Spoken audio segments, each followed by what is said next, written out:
اكيد انت زي اي حد فينا من اول الشهر عمال يشوف بلاك فرايداي اوفرز، حاول بعروض البلاك فرايداي وكل الحاجات دي، وفعلا ممكن تكون بتسال نفسك هو فعلا الحاجات دي بجد ولا الحاجات دي اي كلام عشان الناس تبيع اكتر. وخليني اقول لك ان الموضوع فيه منه حاجات مش حقيقيه خالص وفي حاجات فعلا حقيقيه. فكره البلاك فرايداي نفسها مش من مصر اصلا، هي من امريكا، كانت بتبقى اخر جمعه في شهر نوفمبر، ودي بيبقى فيها عروض كتيره جدا جدا. اكيد الناس اللي عايشه في امريكا تعمل شوبينج اونلاين على مواقع امريكيه هيبقوا عارفين ده كويس. وفعلا كان بيبقى فيه صفقات كبيره جدا، حاجات بتنزل 50% وحاجات بتنزل 70%. طب هتقولي لي طب بيستفادوا ايه لما بيعملوا كده؟ والاجابه ببساطه ده بيعمل مبيعات كبيره جدا، خصومات كبيره، لان في ناس كتيره جدا جدا جدا لما تلاقي العرض ده هتروح تشتري، خصوصا طبعا بعد الاسعار اللي بقت غاليه جدا والحاجات اللي بسبب الدولار لما عالي اسعارها في مصر بقت كبيره جدا. فطبعا انا بقيت اتجه ان انا اجيب حاجتي من بره مصر. اكتر موقع ريلايبل او ممكن يكون موثوق فيه يعني في العروض بتاعت البلاك فرايداي عموما هو موقع امازون. بشتري منه حاجات كتيره بقى لي كام سنه في البلاك فرايداي بس طبعا المره دي بعد الاسعار اللي بقت غاليه جدا طبعا ناوي اركز مع موقع امازون السنه دي في العروض بتاعت البلاك فرايداي. والنهارده هقول لكم شويه حاجات هتخليكم تعرفوا العروض قبل ما تنزل وازاي تستفادوا منها، وازاي الحاجات نفسها ممكن تجي لكم من بره مصر جوه مصر باقل تكلفه ممكنه. طبعا اول حاجه لازم تبقى عارفها ان الموضوع ما بيبقاش مفاجاه، يعني ما بتفتحش يوم الجمعه بتلاقي العروض وتتفاجئ بيها وتقعد تفكر انت هتجيبها ولا لا. معظم المواقع اللي بره بتبقى عامله تيزنج او بتبقى عامله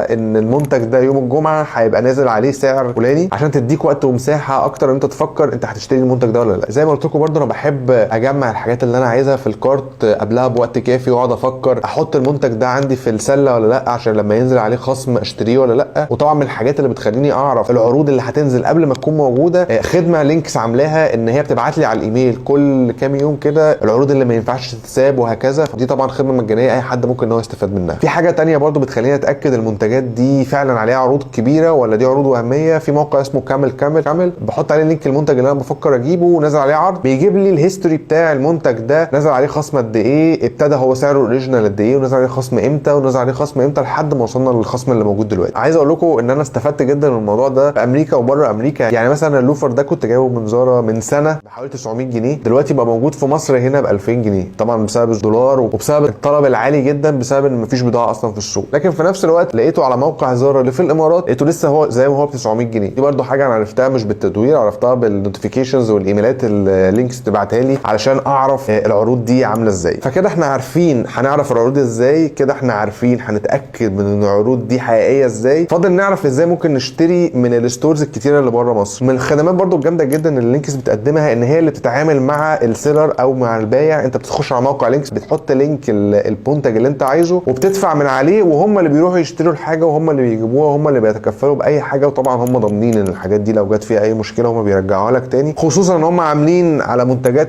كتيره جدا ضمان ان هم يعملوا ريفند من عندهم هم مش من السيلر. الموضوع ده جامد جدا وهشرحه اكتر. في فرق بين ان انت تعمل ريفند من المكان اللي انت اشتريته منه في امريكا، انت كده هتاخد لك مثلا اسبوع 10 ايام على بال ما الحاجه ترجع وعلى بال ما السيلر ان هو ياكد على ان الحاجه تمام فيبعت لك الفلوس بعدها مثلا باسبوع، يعني هتقعد لك في الليله دي 15 يوم. وفي فرق بين خدمه الريفند اللي لينكس عاملاه ان هم بيرجعوا لك الفلوس في ساعتها وبياخدوا هم الحاجه هم بيرجعوها بمعرفتهم. وطبعا دي حاجه ما حدش بيعملها خالص خالص خالص في مصر. طبعا لو حد عايز يقسط الكلام ده حتى الحاجات اللي هو بيجيبها من بره مصر يقدر ان هو يقسطها عن طريق فاليو، عن طريق اي خدمه تانية موجودين كلهم على الويب سايت بتاع لينكس. انا حطيت لكم برده سكرين شوت دلوقتي للويب سايت بتاع لينكس عشان تقدروا تشوفوا تقدروا تستفيدوا من الخدمات اللي كلها موجوده واللي على فكره كلها ببلاش ازاي. وطبعا لينكس من اشهر الخدمات اللي عندهم ان هم بقى بيجيبوا الحاجات دي من بره مصر اللي هنا ويتكفلوا بالشحن وبالجمارك وبالمصاريف دي كلها، بيوصلوا الحاجه لغايه هنا. اللي انا عايز اقوله بقى ان هم عاملين خصومات كويسه قوي على الشحن وعلى الجمارك كمان الفتره اللي احنا فيها دي، واللي هيخلي اي منتج يوصل من بره لغايه هنا مناسب جدا في الفئه السعريه بتاعته. اكيد هيبقى اقل من الاسعار اللي موجوده دلوقتي. مش كده وبس، هم عاملين اكتر من عرض حتى في الشحن نفسه والجمارك حسب طبيعه كل منتج. مش كده وبس، هم عاملين برضو عروض على حسب وزن كل حاجه، لان زي ما انتم عارفين الشحن والجمارك بيتحاسبوا بيزيكلي بالوزن بتاع الحاجه. الحاجه لو وزنها تقيل مثلا بيبقى خصم نسبته مثلا 75% على حاجات معينه، ولو الحاجات مثلا في الفاشون اللي هي ما بتبقاش تقيله قوي بيبقى الخصم نوع مختلف. طبعا الحاجات دي كلها انتم شايفينها دلوقتي على الويب سايت، كل كاتيجوري عامل ازاي وكل كاتيجوري الخصم فيه عامل ازاي. انا عن نفسي بعمل حاجه لطيفه جدا لما باجي اشتري مثلا شوز من بره، لان الشوز من اتقل الحاجات اللي موجوده في الفاشون، بشتريه من غير العلبه بتاعته. الاوبشن ده موجود جدا وبيوفر كتير جدا في الوزن بتاع الحاجه نفسها، فبالتالي الشحن والجمارك بتاعه بيبقى اقل. عايز اقول لكم فعلا ان مفيش خدمه موجوده في مصر بتقدم كل الحاجات دي، سواء ان هي تقول لك العروض قبل ما تنزل، سواء ان هي نفسها اللي هتعمل الريفند مش هتوديه للسيلر وتستنى كل ده، سواء ان هي حتى تخليك تقسط اي منتج هتشتريه من بره مصر، والاهم من كده ان هي هتخلص لك الاجراءات بتاعه الشحن والجمارك للحاجات دي وتجيبها لك هنا في مصر بسعر انا متاكد انه هيبقى دلوقتي ارخص من الاسعار اللي موجوده كلها في مصر. جربوا بس ان انتوا تدخلوا على الويب سايت بتاع لينكس وتعملوا اكونت فيه ببلاش، وشوفوا الحاجات اللي هتجيلكم على مدار الكام يوم اللي جايين عامله ازاي، عشان تتاكدوا وتشوفوا العروض اللي هتيجي حقيقيه ولا لا، وساعتها تقدروا تقرروا هتستخدموا السيرفيس دي وتشوفوا الجمال بتاعها والحاجات الكتيره اللي فيها ولا لا.